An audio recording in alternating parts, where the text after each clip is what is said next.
Harmonie du corps et de l'esprit, concentration et énergie, le Jiu-Jitsu est le plus zen des arts martiaux.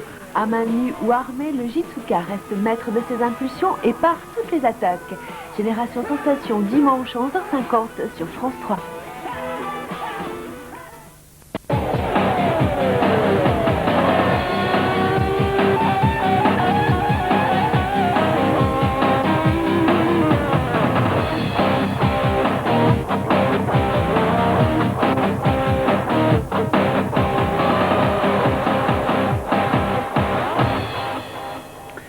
Bonjour à tous, golf, basket en fauteuil, course à pied, handball, moto au sommaire de ce Génération Sensation que nous allons ouvrir tout de suite en rejoignant Bruno Villa qui se trouve à côté d'un spécialiste des arts martiaux.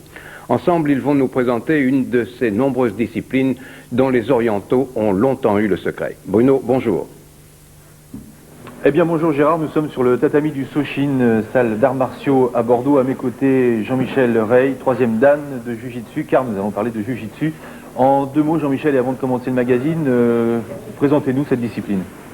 Oui, le Jiu-Jitsu est un art martial de défense qui utilise indifféremment les projections, les atémies, les coups, les luxations, les amener au sol, etc., etc. C'est toute une panoplie visant à se défendre soi-même. Voilà, donc le Jiu-Jitsu, nous allons le découvrir tout de suite dans Génération Sensation. Accrochez-vous, c'est assez impressionnant.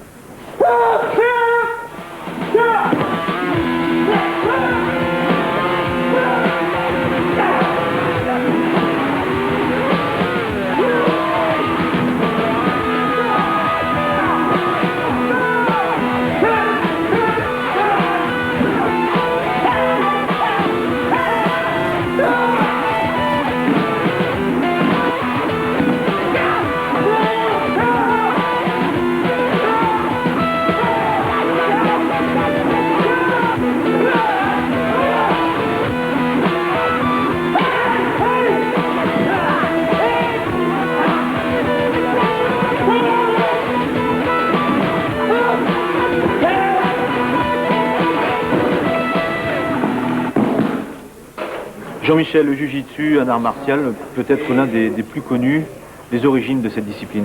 Oui, c'est certainement un des arts martiaux les plus connus, les plus anciens aussi, puisqu'au départ il s'agit d'un système de défense adopté par les clans de samouraïs, technique de survie. Ils étaient désarmés sur les champs de bataille, il fallait absolument se sauver, il leur restait que leurs poings et leurs pieds, ils utilisaient des combinaisons.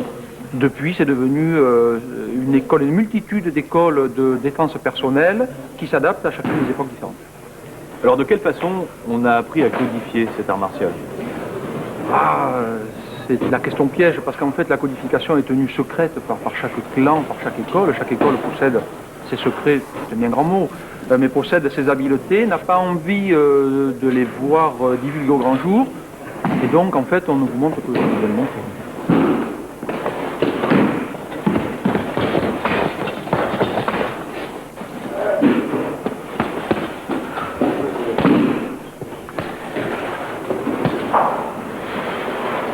Est-ce qu'on retrouve dans le Jiu-Jitsu des arts martiaux comme le karaté, le kung-fu? Est-ce que c'est un mélange de tout, ou est-ce que le Jiu-Jitsu a vraiment une entité à lui tout seul? Alors je n'aime pas du tout que l'on puisse dire que le Jiu-Jitsu c'est un mélange de judo, karaté, d'aïki, parce que ce n'est pas vrai. Le Jiu-Jitsu c'est un mélange de coups, de luxation, de projection, de préhension, d'amener au sol. Il a été plus ou moins pillé pour des raisons compétitives par le judo et par une partie du karaté. Ceux qui s'imaginent pouvoir faire un peu de judo, un peu de karaté, un peu d'aïki vont être très vite déçus parce qu'il n'y aura pas de fil unitaire. Ce sont des écoles à part entière, il y en a des centaines, elles sont toutes très valables, c'est ce qui fait le foisonnement, c'est ce qui fait le génie du Jiu-Jitsu, c'est qu'on est nombreux à pratiquer bien. À partir de quel âge on va commencer à pouvoir s'initier? Alors, un Jiu-Jitsu très pédagogique, très soft, très ludique, à partir de 8 ans, 9 ans, plus pour appréhender son corps, pour comprendre les mouvements, pour rassurer un petit peu, certainement pas pour être quelqu'un d'agressif ou de violent.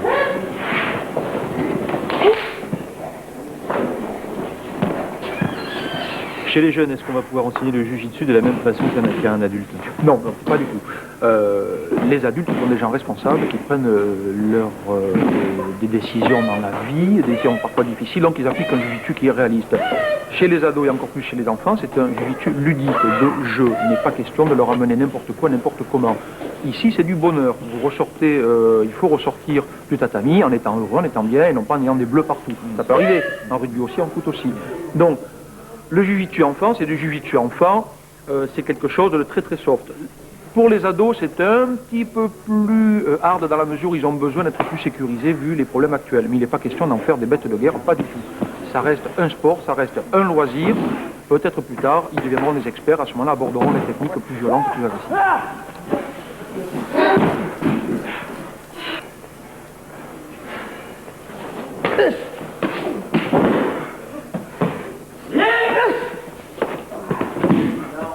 Arnaud, pourquoi pratiquer le jiu-jitsu plutôt qu'un autre art martial?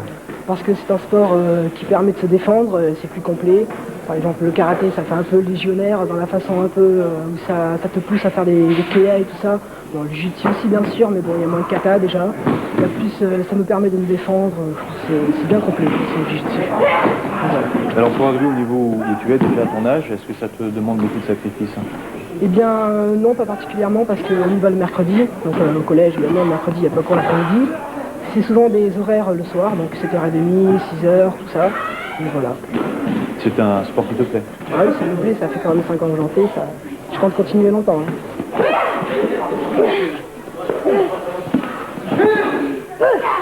Mathieu, Cécile, vous pratiquez le jiu-jitsu depuis combien de temps? 5 ans, moi depuis 4 ans et demi.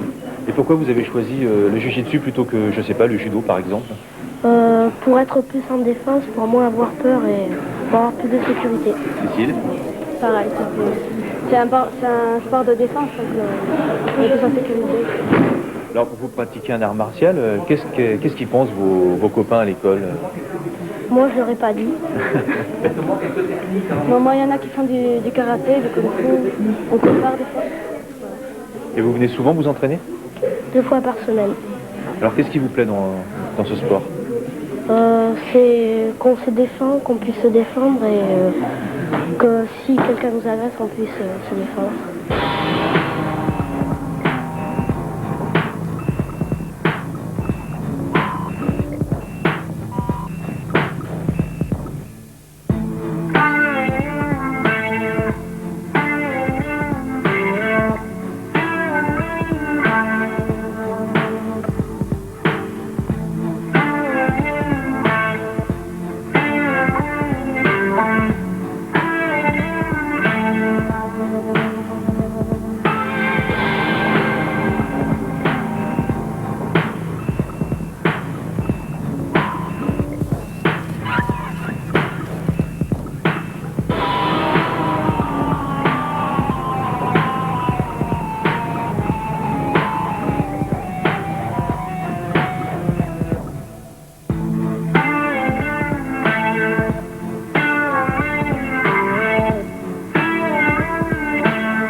On s'aperçoit qu'il faut beaucoup d'entraînement. C'est quoi? C'est un entraînement quotidien ou au moins 3 ou 4 fois par semaine pour avoir un niveau correct et vivre à fond cette passion?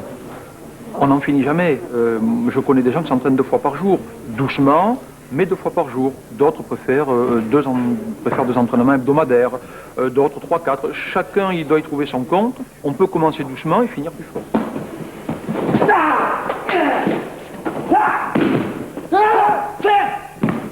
Est-ce qu'un jitsuka va pratiquer cet art martial à des fins personnelles? C'est-à-dire pour la vie de tous les jours et savoir attaquer, savoir se défendre? Alors, je suis persuadé que si on est capable de faire face à un couteau, à un vrai couteau, même dans le cadre d'un dojo, on est capable de faire face à un entretien d'embauche sans trop de risques. C'est un plus. Est-ce que c'est un travail psychologique, psychique? Est-ce qu'il faut beaucoup de concentration? Ou est-ce que on vient ici pour libérer son agressivité? Alors, la pratique de tous les jours doit s'accommoder de son niveau. C'est-à-dire qu'on ne demande pas à une ceinture blanche de faire un travail de ceinture noire. Tout vient en son temps. On commence petit, on progresse. Et ce que tu as vu, ce sont des experts, des gens qui pour eux n'ont pas l'impression de pratiquer très fort. Ils pratiquent par rapport à leur niveau. Les adolescents, les enfants pratiquent au moins fort, ont souvent plus de difficultés. C'est déjà très difficile pour eux, même s'ils ne sont que ceinture jaune, orange ou verte ou bleue.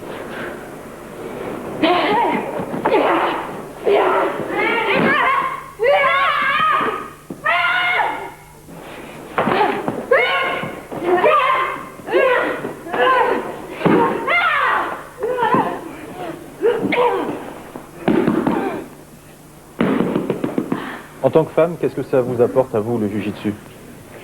Ben déjà, donc, c'est un art martial pour la self-défense, donc en tant que femme, on peut être agressé, donc d'une part, ça nous apporte une sécurité, un peu de sécurité, et puis de l'assurance, et puis si on est agressé, c'est vrai qu'on peut se défendre. Et puis, Est-ce que c'est véritablement physique comme discipline pour une femme? bah, tout dépend comment on travaille. On peut travailler technique, donc on n'a pas besoin du physique. On peut travailler plus fort. Plus on est gradé, plus on va s'approcher de la réalité, donc plus on va travailler fort. Donc là, ça peut être physique. Tout dépend du niveau et tout dépend de la façon dont on travaille.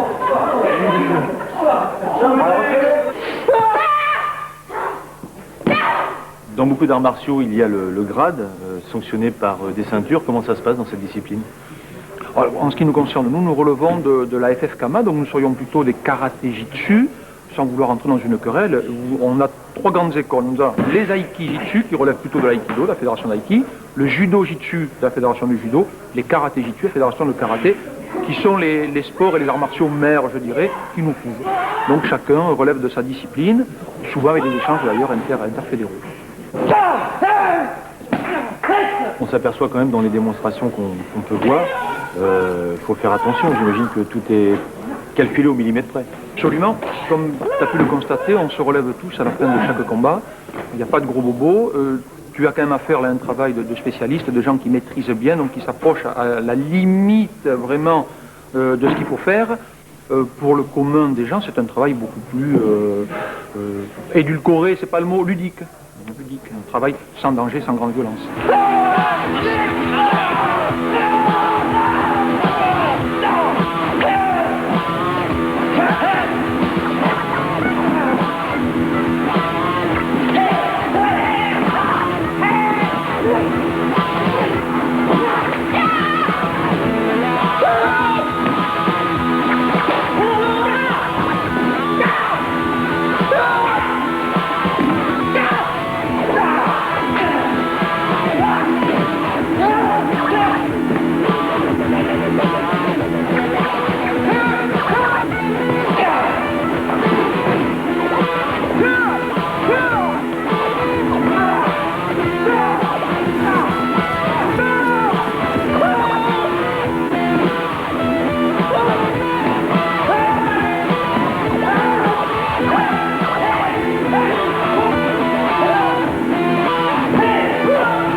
Voilà, avec Jean-Michel, nous avons fait le tour de la question sur le Jiu-Jitsu. Qu'est-ce qu'on peut dire en quelques mots? C'est ludique?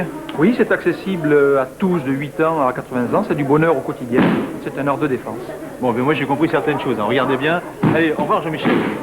Je reviendrai en deuxième semaine.